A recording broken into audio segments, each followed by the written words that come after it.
Саламатсыздарбы, урматтуу номер 52 Кыргыз-Түрк достугу аттуу мектеп лицейинин мугалимдери. Жалпыңыздар үчүн учурда онлайн сабак даярдоо, ага керектелүүчү программалар тууралуу суроо талап болуп жаткан болсо керек. Азыркы сабагыбызда дал ошол программалар тууралуу улантабыз. Тагыраак айтканда сиздерге толугураак маалымат беребиз, урматтуу мугалимдер. Алгач биз өзүбүздүн ноутбугубузга болобу же стол компьютерибизге болобу айтор биринчи кезекте интернетти туташтыруубуз керек.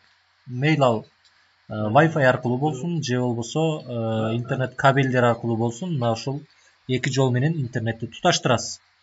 Экинчи кадам, сиздер интернетке киресиздер дагы мынакей FreeCam скачать программа деп издейсиздер. Скачать программа деп издегениңиздерден кийин мынакей бул жерде түрдүү бөлүмдөр ачылат. Ошонун бирине киресиздер.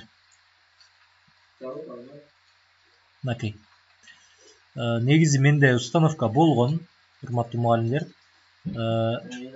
Мынакей ушундай терезе ачылат. Кааласаңыздар мына бул шилтемени дагы ошол видеонун алдына таштап коем, видеону жүктөгөндөн кийин. Андан кийин бул жерде мынакей скачать деп турат, ушул жерди басып скачать этесиздер. Мен бул программаны скачать эткем. Скачать этип орноттургам. Демек, кайрадан скачать этпейм. Программаны скачать этип орноткондон кийин, урматтуу мугалимдер, экранга момундай ошол программанын белгиси чыгат. Эми бул программаны кантип иштетебиз? Мына ошол жөнүндө маалымат айтайын. Бул белгиге киребиз. Айтор ушул программага киребиз. Азыр мен бул программаны иштетип жатканым үчүн бул ачпай жатат. Демек, бул программаны ачканыңыздарда белгилүү бир рамка чыгат. Алкак деп коебуз. Мына ошол алкакты экрандын маанилүү гана бөлүгүн кааласаңыздар, ошол маанилүү бөлүгүнө чейин кыскартып алсаңыздар болот. Кааласаңыздар баардык экранды мен запись этишим керек десеңиздер, анда баардык экранды рамканы чоёсуздар. Тегинен узунунан чоюп туруп баардык экранга аласыздар. Кааласаңыздар ылдыйкы панель задачты көрсөтпөй койсоңуздар деле болот.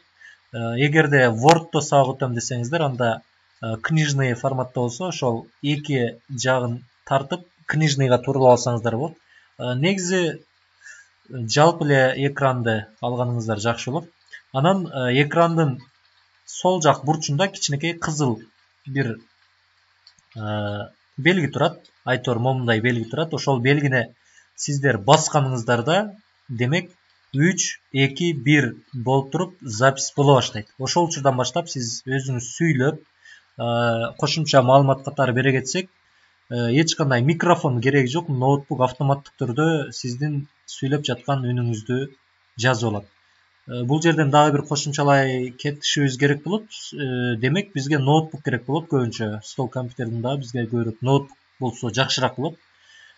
Демек, сиздер сүйлөйсүздөр, сабагыңыздарды өтөсүздөр, экрандан түрдүү өзүңүздөрдүн документтериңиздерди түшүндүрөсүздөр. Бүткөндөн кийин ESC деген клавиатураны басасыздар. ESC деген клавиатураны баскандан кийин видеоңуздар токтойт, анан сохранить болот. Кийин жогоруда Save as video деген бар, ошого басып туруп, өзүңүздөрдүн видеоңуздарга ат коюп, анан сохранить этип койсоңуздар болот, урматтуу мугалимдер.